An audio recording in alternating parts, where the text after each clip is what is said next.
اور جب وہ لوگ یوسف کے پاس پہنچے تو یوسف نے اپنے حقیقی بھائی کو اپنے پاس جگہ دی اور کہا کہ میں تمہارا بھائی ہوں، تو جو سلوک یہ ہمارے ساتھ کرتے رہے ہیں اس پر افسوس نہ کرنا۔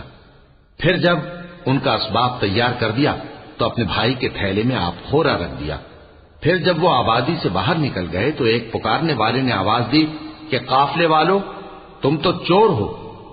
وہ ان کی طرف متوجہ ہو کر کہنے لگے کہ تمہاری کیا چیز کھوئی گئی ہے؟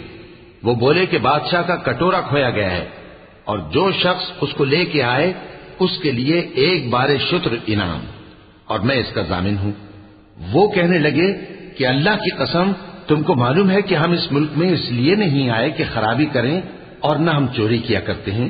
وہ بولے کہ اگر تم جھوٹے نکلے یعنی چوری ثابت ہوئی تو اس کی سزا کیا؟ انہوں نے کہا کہ اس کی سزا یہ کہ جس کے تھیلے میں وہ دستیاب ہو وہی اس کا بدل قرار دیا جائے۔ ہم ظالموں کو یہی سزا دیا کرتی ہیں۔